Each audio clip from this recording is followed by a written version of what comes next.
What's up guys, this is Yasin, and today I'm going to be going over the N.A.H package that you will eventually be able to play. I mean, you can technically play it right now, but it's going to be much better when we're going to be getting the new K9 engine that is coming out in Justice Hunters, and it's going to change everything about the game. As a matter of fact, Justice Hunters is like one of the best sets this game has ever seen, because we've got like 3 top tier strategies in it. There's Yummy, Dragon Tail, K9. K9 not being that much of a pure deck, even though it can be played as a pure deck. It's especially a splashable engine, and it really opens up the door to like basically allowing a bunch of decks to be able to like spam rank 5s super easily. And obviously when you can summon a bunch of rank 5s, you know, when you can't summon things like Cyber Dragon Nova into Infinity, Chronometer Vimana, people start looking into the other options that you can go into, and people have figured out that the N.A.H package is hands down one of the best that you can play in your extra deck and whatever in your deck. And there's a lot of things that you can do with it. So obviously there's the N.A.H that just by itself, and obviously having like a number monster between 101 and 107, so the Baron Emperors, you can get an interruption on like your opponent's main phase or your own main phase. It's a quick effect. Or you can evolve into the CXC's N.A.H and then actually summon one of the number monsters that is between 101 and 107. And there's a lot of options, and some of them are particularly good, so I actually cannot wait to make this review video on all these cards. But before we go any further, friendly reminder, of course, to smash the like and subscribe button, and check out my Blue Eyes and Crystron spreadsheet. They are on my website, yacineygo.com, very first link at the top of the description box below. And with that being said, let's get right into it. Okay, so before we go into reviewing N.A.H and CXC's N.A.H, because obviously you can always read them, but they're also not complicated cards. Like I said, N.A.H, it's a quick effect where you can detach like 2 materials and then attach one of the number exceeds monsters from your extra deck to it as a material, and then you can attach one other face-up monster on the field to it as a material. So obviously it's an interruption. It's a really good one. And then the CXC's N.A.H, you just overlay it on top of N.A.H, just like Infinity on top of Nova, and then you detach a material, and then you basically summon like one of the big number monsters on top of it. But then it dies during the end, like on the end phase of your opponent's next turn, which is unfortunate. But yeah, what are the decks that can utilize this package? Well, anything that can utilize the K9 engine, of course. So you can either play like pure K9 if you really want to, or you can obviously play like Vanquish Soul with this, because there is Vanquish Soul Holy Su as well as Jiaolong. Or obviously K9 Vanquish Soul, when it's going to come out, is going to be absolutely cracked. K9 Crystron, insanely good deck at being able to do this. It's like actually in the top 5 best decks in the OCG right now, and I of course cannot wait to destroy everyone with Crystron. And by the way, once Justice Hunters will come out, my Crystron spreadsheet will be updated with the K9 Crystron combo, so again, check it out. But yeah, Artemisia, I mean, it's a new deck from Duelist Advance. I don't know much about it, but I'm sure it can play the K9 engine because it's so generic, and I guess the Graph Layer or something is level 5. Dragon Tail Femina is the only level 5, I believe, in the Dragon Tail deck, so I guess that could work. The Memento deck, I mean, it does play Tatsuno Toshigo, and I believe Akiron is also level 5, so I guess that's kind of cool. Cyber Dragon for sure. I mean, obviously Cyber Dragon is a level 5, and it's super easy to get in the Cyber Dragon deck, and if you're playing like ABC or something, you just want like some extra gas, then Union Driver, in case you draw it, then you can summon it off of Joku, and you can go into N.A.H and then CXC's N.A.H and then start summoning the big boys. Alright, so what are the best targets to summon for off of CXC's N.A.H? Well, the first one, and the best one, is number C104, Humbrol or Masquerade. And this card is basically Exodia. It's actually way too good. So the first effect is when this card is special summoned, you can target one spell or trap card on the field, and you destroy that target. So it's not the most relevant effect, obviously. However, if it has number 104 Masquerade underneath it as a material, which obviously you will always have because N.A.H is going to be using its effect in order to attach the number 104 Masquerade underneath. And then if you want to, you can also attach like another monster on the field to it. So that doesn't target, and it's an interruption like I said. And then you go into 6C's N.A.H on top of the N.A.H that has Masquerade under. And then you go into number C104 Umbral Horror Masquerade. And essentially, once per turn during either player's turn, when a monster effect is activated very specifically on your opponent's side of the field, so not from the hand or grave, you can detach an excuse material from this card, negate the activation. This is where it gets really nasty. Then send one random card from your opponent's hand to the grave, and if you do, you halve your opponent's life points. Like, what the frick is this? Negate a monster effect, send like a random card from your opponent's hand to grave, and halve the life points? Like, are you kidding me? This is insane. Like, your opponent's gonna go from 8k to 4k. This is a time win condition. And then you also rip a card from your opponent's hand. It's even better than Murakumo because you're not discarding, so you're not turning on the Dark Worlds. Not that it really matters.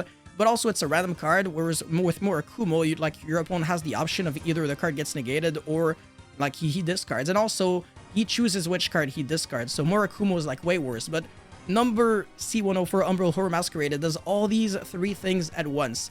It is completely cracked, and there's a very good reason why this is a staple in basically every single K9 Vanquish Soul deck out there in the OCG, which is one of the best, if I mean, it's probably the best deck in the OCG right now. So yeah, this card is extremely good, and I obviously really recommend looking into it, because you don't have a lot of opportunities for some of these cards. I mean, if you can buy N.A.H Knight and CXC's N.A.H Knight right now, you probably should, because they might actually skyrocket in the future when people realize that K9 is definitely a very, very, very good engine. And yeah, again, there's like less hype right now because people are focused on like Alliance Insight and Duelist Advance, but Justice Hunters is gonna have like an even like bigger impact on Yu-Gi-Oh for sure.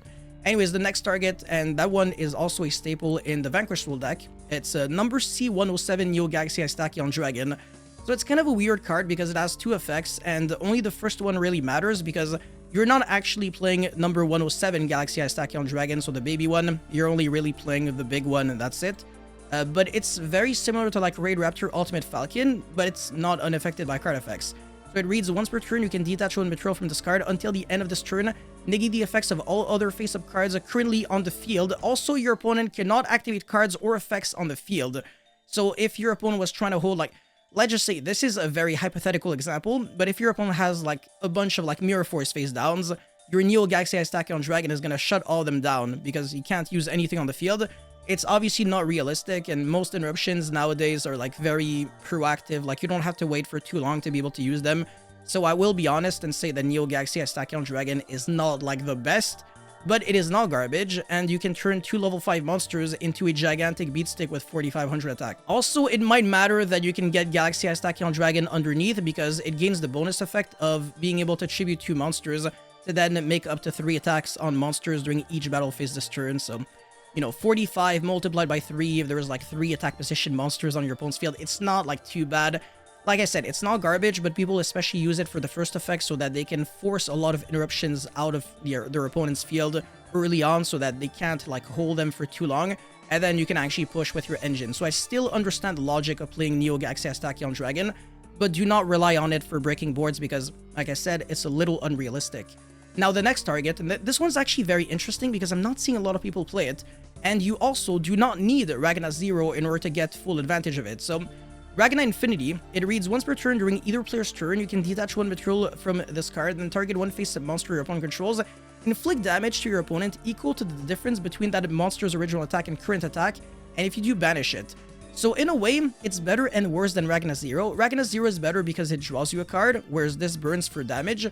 But the reason why it's kind of like better is because you can FTK with this card. And like now if you go into like the Phantasma Lord Bish Balkan combo with like Geonator Transverser, you can give like a 9k or 8k Bish Balkan to the opponent and straight up just kill there, which is actually really scary, but it's not like super realistic unless the format becomes like a board breaker format where people don't play hand traps, then you can actually just randomly OTK out of nowhere, well FTK, which is even worse. But Ragna Infinity, yeah, it's just gonna die also when it's summoned like off of N.A.H Knight, so that's one thing to consider. So if you can't like close the game out right away, it's just not really worth playing. So to me, it's really just a card that's either good for like getting that final push or like actually FTKing the opponent. Still a very good option nonetheless, so this is one of the, I mean, it's the third option to consider, but it's definitely the worst out of Umbral Horror Masquerade, Galaxy Eye, well, Neo Galaxy Eye Tachyon Dragon, and Ragna Infinity. And again, like I said, you do not need Ragna 0 to summon it. However, remember that you can summon the baby number monsters off of N.A.H Knight. It doesn't force you to summon the C monsters. So you could, like, theoretically, if you really want to, if you're really stupid, you can summon baby Galaxy Eye Tachyon Dragon or Ragna 0 and stuff, but it's usually not really worth it. You kind of want to summon the big boys because they also can gain the effect of, like, they can gain an extra effect if they have, like, the babies underneath. And speaking of the cards that either are babies or the cards that we're now trying to play, Silent Honor Arc, I mean, everybody knows this card. You can theoretically summon it off of N.A.H Knight, but I don't really recommend it too much. Silent Honor Dark is like a barely better version of Silent Honor Arc, and I'm not even gonna bother going over its effect because it's not even a quick effect. Star Seraph Sentry, utter garbage. It's actually trash. And Archfiend Seraph is also really disappointing, but I guess you can kind of get like a finishing blow with it. It's not like super garbage, but yeah, it's pretty garbage actually. I'm not gonna lie. Battling Boxer Star Cestus is actually unplayable. Very bad. It's like a battle phase effect. And Battling Boxer Comet Cestus also has the same problem. Obviously, this card is like slightly better, but that doesn't make it good. And now this is where it gets very interesting. There's Giant Hand and Giant Red Hand, and both of these cards are actually not too bad. So Giant Hand is also a very popular card because, you know, you detach 2 material and then you negate an opponent's monster effect. And also it cannot change its battle position. Nobody cares about that. It's really irrelevant. So honestly, it's a little weak to summon off of CXC's N.A.H Knight. I would never really bother going into it. And also Giant Red Hand is a really weird card because it doesn't actually need Giant Hand underneath. Just any number monster in order to gain its one and only effect, which is once per turn when a card or effect is activated on the field, quick effect, detach 1 material from this card, and if you do, negate the effect of all other face-up cards currently on the field until the end of this turn. So it's kind of like I think the card is Destined Rivals, whereas like it's kind of like a Dark Ruler where it negates like everything else. It's not really good because it's only once per turn, and there's always like better things that you can do. So Giant Red Hand could be a consideration if you really want an Omni Negate, but it also negates your own stuff, so that's my main problem with Giant Red Hand. Otherwise, it would actually be something worth considering. Again, overall, like I said, the best cards to summon off of CXC's N.A.H Knight are Umbral Horror Masquerade and Neo Gaxia's Tachyon Dragon, or you can actually just not play any of these cards, only have N.A.H Knight, and then, you know, actually just never summon the CXC's N.A.H Knight, only play like 1 or 2 number monsters so that you can always have fuel for your N.A.H Knight so that you can keep attaching things over and over. And honestly, that's good enough. And remember that all these decks above can play this package, so it's very generic. Anyways, that's all I had for this video, guys. Thank you so much for watching, and don't forget to like and subscribe, and let me know how you feel about the N.A.H Knight and CXC's N.A.H Knight package in the comment section below. I'll see you guys very soon. Peace.